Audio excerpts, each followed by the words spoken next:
West Bengal primary school class 3 wings বইয়ের part 1 এর revision lesson থেকে আমরা শুরু করব। অ্যাক্টিভিটি 1 এ আছে arrange the letters to make meaningful ওয়ার্ডস, অর্থাৎ লেটারগুলো এখানে এলোমেলোভাবে দেওয়া আছে, সেগুলোকে সাজিয়ে একটা অর্থপূর্ণ ওয়ার্ড তৈরি করতে হবে। যেমন প্রথমেরটা আছে OWC, এটাকে সাজালে হবে COW কাউ, এটা করে দেওয়া আছে।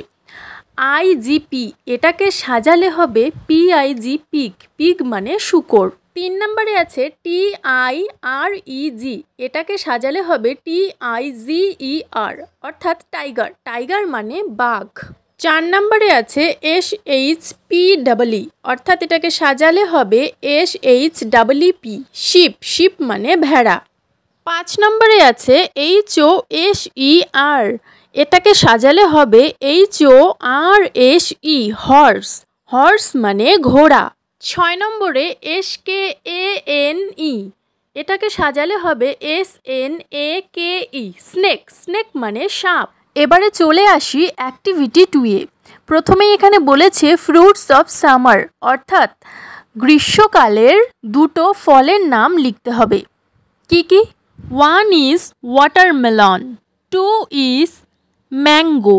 ডান দিকে বলেছে ফ্রুটস অফ উইন্টার, অর্থাৎ শীতকালের দুটো ফলের নাম লিখতে হবে। 1 is Apple, 2 is orange.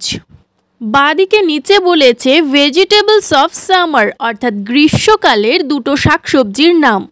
1 is cucumber, 2 is tomato. ডান দিকে আছে ভেজিটেবলস অফ উইন্টার, অর্থাৎ শীতকালের দুটো সবজির নাম।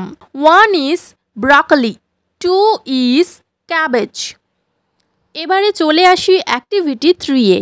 অ্যাক্টিভিটি 3 তে আছে fill in the blanks with appropriate words, অর্থাৎ নিচের শূন্যস্থানগুলো সঠিক শব্দ দিয়ে পূরণ করতে হবে। 1 নম্বর আছে এ ম্যাঙ্গো ইজ, এর মানে হলো একটি আম হয়। আমরা কি জানি? আম হলো একটা ফল, অর্থাৎ ফ্রুটস। তাহলে আমরা লিখব এ ম্যাঙ্গো ইজ ফ্রুট। 2 নম্বরে আছে অ্যান অ্যাপেল ইজ, অ্যাপেল হলো একটা ফল, তাই আমরা লিখব an Apple is fruit. Banana মানে কলা, কলা হলো একটা ফল, তাই আমরা 3 নম্বরে লিখব এ ব্যানানা ইজ ফ্রুট। 4 নম্বরে আছে এ পটেটো, পটেটো মানে কি? আলু, আলু হলো কি? ভেজিটেবল, তাহলে এ পটেটো ইজ ভেজিটেবল। 5 নম্বরে আছে এ ব্রিঞ্জল, ব্রিঞ্জল মানে বেগুন, তাহলে বেগুন হচ্ছে ভেজিটেবল, তাহলে হবে এ ব্রিঞ্জল ইজ ভেজিটেবল, অর্থাৎ একটা বেগুন হলো সবজি।